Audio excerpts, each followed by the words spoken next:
जब भी हम रक्षाबंधन की बात करते हैं और या प्रश्न करते हैं कि रक्षाबंधन मनाने के पीछे का मूल कारण क्या है, आखिर मनाया क्यों जाता है, तब हर बार हमें द्रौपदी कृष्ण या सुभद्रा कृष्ण की मनगढ़ंत कहानियां सुनाई जाती है।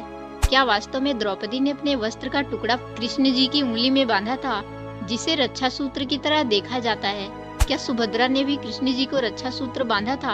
आखिर सच क्या है? आज की इस वीडियो में हम सारी डिटेल अच्छे से जानेंगे। यदि हम मूल महाभारत की बात करें, यानी जिसे वेद व्यास ने लिखा था, उसमें कहीं भी यह प्रमाण नहीं मिलता कि सुभद्रा ने श्री कृष्ण को रक्षा सूत्र बांधा हो, और न ही यह प्रमाण मिलता है कि श्री कृष्ण की उंगली में चोट लगी थी और फिर द्रौपदी ने उनकी उंगली में अपने वस्त्र का टुकड़ा बांधा हो और फिर श्री कृष्ण ने द्रौपदी की रक्षा का वचन दिया हो।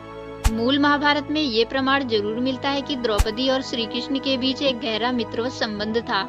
मूल महाभारत में यह प्रमाण भी नहीं है कि जब द्रौपदी का चीरहरण हो रहा था तब श्री कृष्ण वहां प्रकट हुए हों, कोई चमत्कार किया हो।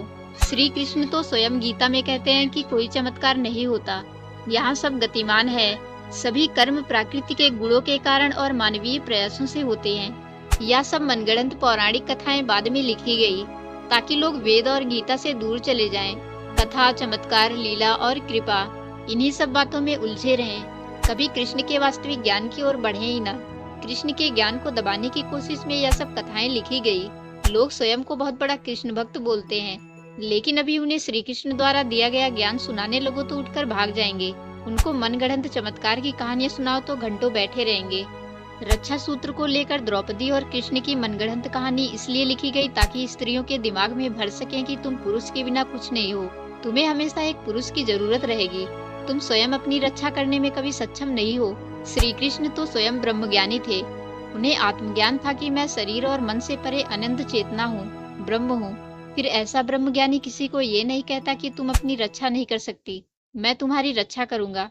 उन्होंने तो अर्जुन को भी भीतर से मजबूत किया था, उन्हें ब्रह्मज्ञान दिया था।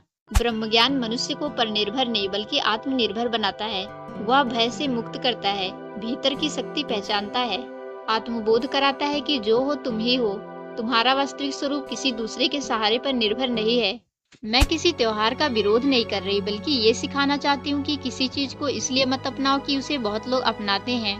कोई भी मान्यता हो या परंपरा हो, पहले उसके पीछे की सत्यता को जांचो, प्रश्न करो।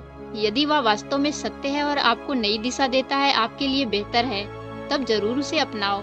सत्य तो यह है कि हमें कभी भी किसी से भी रक्षा की उम्मीद नहीं करनी चाहिए और न ही किसी को रक्षा का भरोसा देना चाहिए।